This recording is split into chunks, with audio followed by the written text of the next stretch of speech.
Hello বন্ধুরা, দেখতে পাচ্ছ lamb over rice, fish over rice, ভেজিট ওভার রাইস, কম্বো প্ল্যাটার, এই সবই হচ্ছে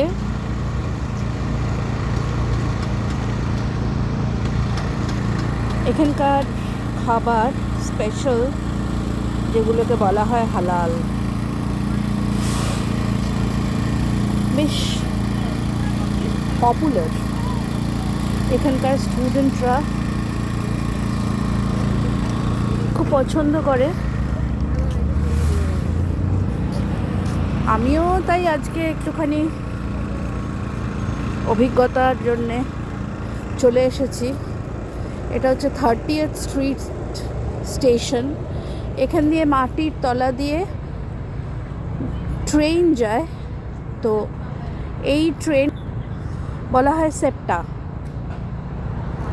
এই ট্রেনটা পুরো শহরটাকে কানেক্ট করে। কয়েকদিন আগেই অনেক তুষারপাত হওয়াতে অনেক জমেছিল বরফ, সারা মাঠ ঢেকে গেছিলো, সারা শহর ঢেকে গেছিলো। কিন্তু এখন যেমন দেখতে পাচ্ছ, মাঠের অর্ধেকটাই সবুজ ঘাস আর গাছপালা অল্প অল্প বেরিয়ে পড়েছে, তবুও কিছুটাতে বরফ যায়নি। রাস্তাঘাট মিউনিসিপ্যালিটির গাড়ি এসে পরিষ্কার করে দিয়েছে, তাই শহরটা পরিষ্কার। আর রাস্তার পাশে পাশে বরফগুলোকে তুলে তুলে ওরা জড়ো করে রেখেছে। এই যে দৌড়ানো, এরা সারা বছর নিজের শরীরচর্চার জন্যে দৌড় অভ্যাস করে। এই বরফের মধ্যেও এদের দৌড়ানো কিন্তু থামে না। এমনি সময় হলে তো প্রচুর মানুষ দৌড়ায়, এখন অল্প মানুষ। তো এইটা হচ্ছে কলেজেরই এরিয়া। কলেজটা বেশ বিস্তৃত জায়গা জুড়ে, এবং যেহেতু এখন সন্ধ্যা হয়ে এসছে, ওখানে বয়স্ক মানুষও কেমনভাবে দৌড়াচ্ছে রাস্তার পাশে পাশে ফুটপাথ ধরে। শরীরচর্চা এখানকার একটা মুখ্য আঙ্গিক, যেটা 16 থেকে 75 বছর লোক পর্যন্ত সবাই পালন করে থাকে। জিনিসটা ভালো। এবার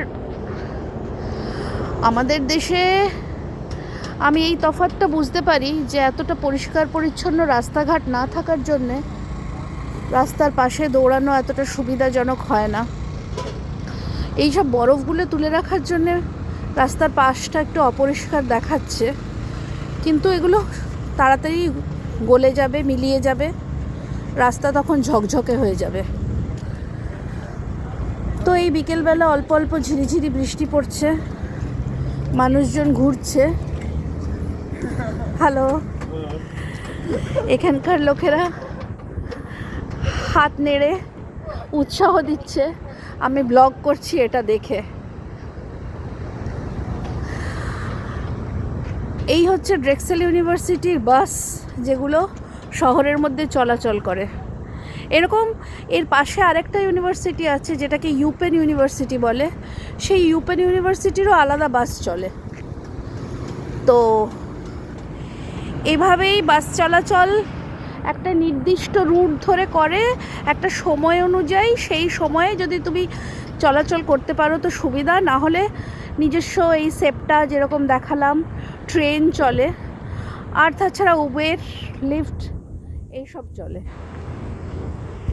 তো আমরা এখন দাঁড়িয়ে আছি হালাল, ফালাফেল, এগুলো মিডল ইস্টের খাবার। এইটার জন্যে বেশ ভালো চালু দোকান, তাই জন্যে বেশ লম্বা লাইন পড়ে, অনেক লোকই দাঁড়িয়ে আছে। আমার অপেক্ষা তাই দীর্ঘতর।